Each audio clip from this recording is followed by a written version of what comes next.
दो देशों की आपसी भिड़ंत ने पूरे ग्लोबल इकोनॉमी की बीन बजा कर रख दी है। लेकिन इसी वॉर में अब कुछ नए मोड़ आने लगे। क्या है वो मोड़, आइए इस वीडियो में समझते हैं।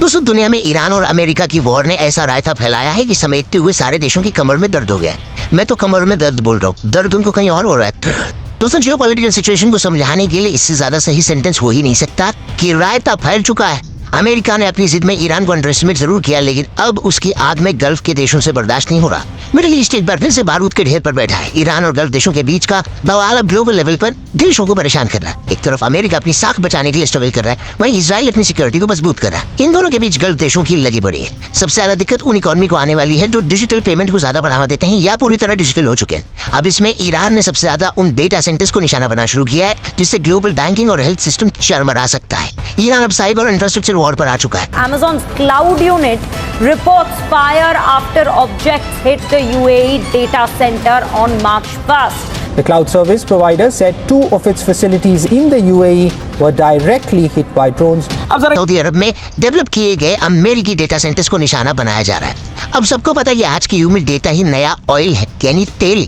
गल्फ देशों में मौजूद क्लाउड इंफ्रास्ट्रक्चर पर हमले से ग्लोबल बैंकिंग, लॉजिस्टिक्स और कम्युनिकेशन सिस्टम ठप होने की कगार पर है। इससे दिक्कत क्या आने वाली है? पिछले कुछ सालों में गूगल, माइक्रोसॉफ्ट और अमेजॉन जैसी बड़ी कंपनियों ने अरब देशों जैसे दुबई, कतर, यूएई में हजारों करोड़ रुपए लगाकर अपने डेटा सेंटर्स बनाए। ये डेटा सेंटर असल में इंटरनेट का दिमाग है। आपका सारा डेटा, क्लाउड और ऐप्स यहीं से चलते हैं। अगर अरब देश अब सिक्योर नहीं रहे तो ये डेटा सेंटर भी सिक्योर नहीं है। ईरान की तरफ से लगातार मिसाइल और ड्रोन हमले हो रहे हैं। ये डेटा सेंटर कोई खुफिया जगह पर नहीं है, ये बिल्कुल सामने बने हुए और ईरान की मिसाइलों के रेंज में है, इसलिए मामला स्ट्रेसफुल है। दोस्तों, एक्सपर्ट्स का कहना है कि अब अगर एक भी बड़ा हमला हुआ तो पूरी दुनिया में हाहाकार मच जाएगा। बैंक काम करना बंद कर देंगे, अस्पतालों से मरीजों का रिकॉर्ड गायब हो सकता है और करोड़ों कंपनियों के एप्स और वेबसाइट्स भी ठप हो सकती हैं। कुछ दिनों बाद शेयर मार्केट भी क्रैश होगा, जो कि डाउन तो पहले से ही है। हवाई जहाजों की बुकिंग बंद हो सकती है और सालों की मेहनत से बनाएगी एआई और डेटा हमेशा के लिए क्या हो सकते हैं राहुल जी? खत्म।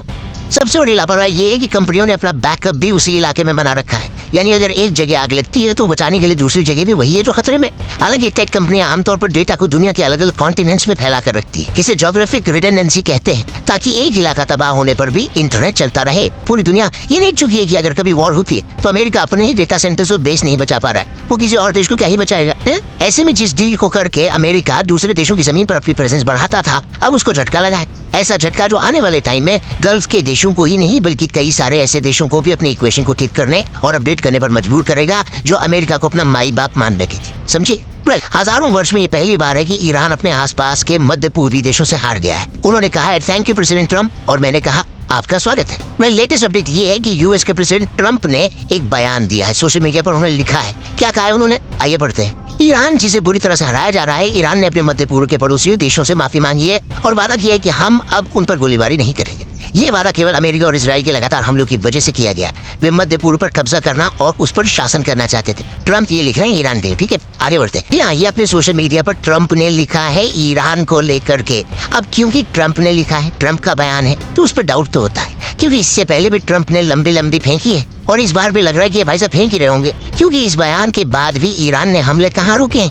वो तो कर ही रहा है हमला, लेकिन एक बात कहने तो भारत की कई बड़ी आईटी कंपनियां और फिनटेक स्टार्टअप्स अपने बैकअप और ऑपरेशंस के लिए गल्फ देशों के डेटा सेंटर्स पर निर्भर है। अगर ये सेंटर्स प्रभावित होते हैं तो भारत के डिजिटल पेमेंट सिस्टम यानी यूपीआई और बैंकिंग सर्विसेज में भी भारी दिक्कत आ सकती है। ये डिजिटल पैनिक इन्वेस्टर्स के भरोसे को तोड़ रहा है। यही रीजन है कि एक मिसकैलकुलेशन ने पूरी दुनिया में रायता फैलाया है। वहीं दोस्तों, ट्रम्प एडमिनिस्ट्रेशन के दौरान शुरू की गई पीस टॉक्स और अब्राहम अकॉर्ड जैसे समझौतों का बड़ा झटका लगा है। दुनिया के सबसे बड़े मुस्लिम आबादी वाले देश इंडोनेशिया ने अमेरिका को धमकी दी है कि वो इस समझौते से पीछे हट जाएगा। इंडोनेशिया का मानना है कि अमेरिका अनबायस्ड मीडिएटर के रोल निभाने में फेल रहा है।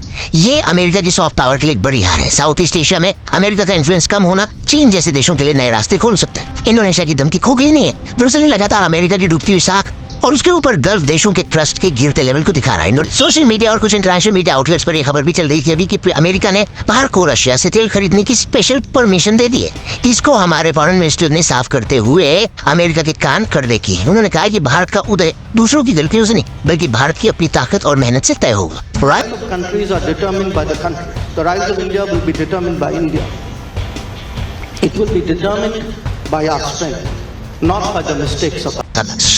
इनका मतलब था कि भारत तो किसी के भरोसे नहीं है बल्कि अपनी कैपेबिलिटीज के दम पर आगे बढ़ रहा है। इसके साथ ही उन्होंने ये भी बोला कि ईरान के वॉरशिप आयरिस लोआन को कोच्चि में रुकने की परमिशन क्यों दी। उन्होंने कहा कि अमेरिकी हमले में एक ईरानी जहाज के डूबने के बाद हमने इसे ह्यूमैनिटेरियन ग्राउंड्स पर परमिशन दी है। उन्होंने कहा कि जब कोई संकट में होता है और हेल्प मांगता है तो भारत का धर्म और नीति उसे सहारा देना है। Us, when this ship wanted to come in and that too in difficulties, I think it was the humane thing to do. And I think we were guided by that principle. उन्होंने दोहराया कि अब वो time बीत चुका है जब कुछ बड़े देश मिलकर पूरी दुनिया की किस्मत तय करते हैं।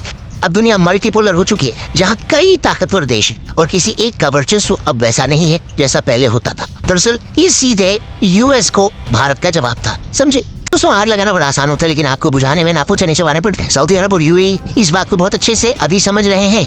ईरान के दुबई इंटरनेशनल हवाई अड्डे को निशाना बनाए जाने के बाद सभी उड़ानें कैंसिल कर दी हैं दोस्तों। अब दुबई दुनिया के सबसे बिजी हवाई अड्डों में से एक है। इसके बंद होने से ईस्ट और वेस्ट के बीच का एयर कनेक्टिविटी टूट गया है।